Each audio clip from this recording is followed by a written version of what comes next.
We just got the first official image from the new Terminator movie. Linda Hamilton is back. She is looking bad AF.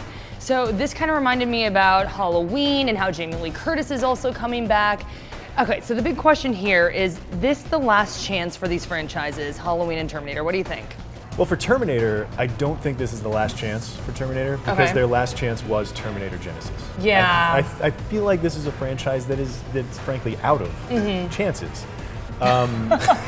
Nice. Yeah. So that franchise, I don't have much hope for this sequel or as a reboot, and I understand that it's like, hey, we're refreshing the timeline and everything, but for Terminator, which is a story at its core about literally going back in time to change things, like that's the purpose of the Terminator, and you know, as a plot device, I guess. It's like, let's go back in time and change the future.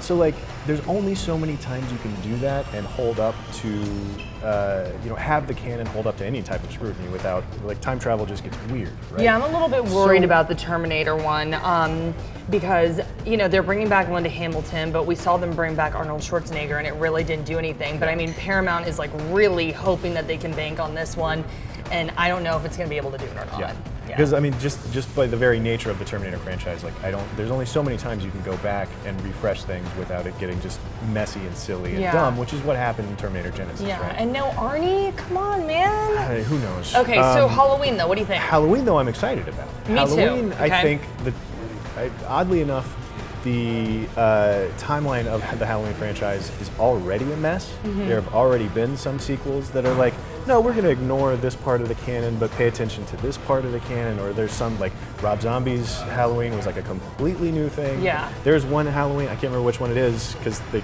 to be honest, kind of run together. Yeah, there's a lot. But there's one that takes place in a world where the first Halloween is a film in that world. And so, like, there's already been gobs of stuff that has happened with the Halloween franchise, with the canon of all of that it's time to just do a refresh, to just do a new take with a new generation of filmmakers.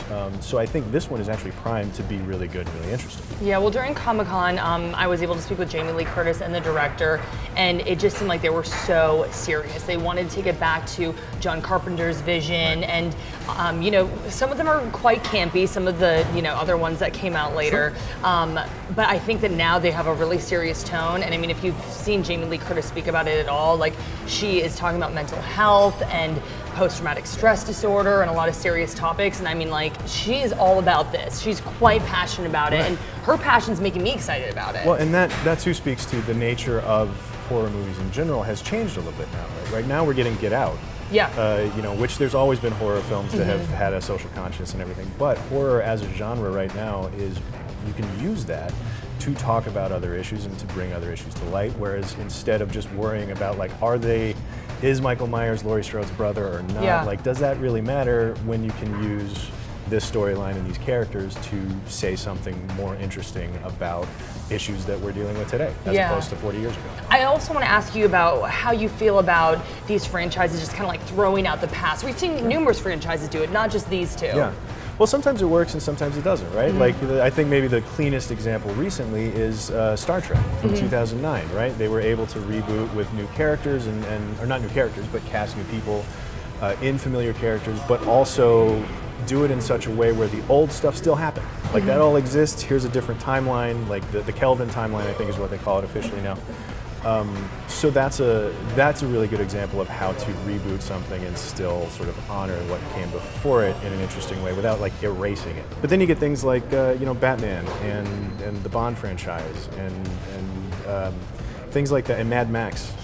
Things where you're just like, we're just going to make another one. Yeah. And we're just going to start over real quick, because the Bond franchise never had any sort of continuity until Daniel Craig's run. Even within each actor's run as Bond, one movie didn't have anything to do with the previous one, except for a few very rare occasions. But so this idea that we have to have a story that keeps going, and we have to build on established stuff, I don't buy it. I don't care about that as much. Like, I don't think you need to do that. And if you get too hung up on continuing some canon that's already kind of a mess anyway, and, like, having an in-world reason to, like, reboot it or rearrange it, like, I think people get too hung up on that. We'll have to see what Terminator and Halloween bring.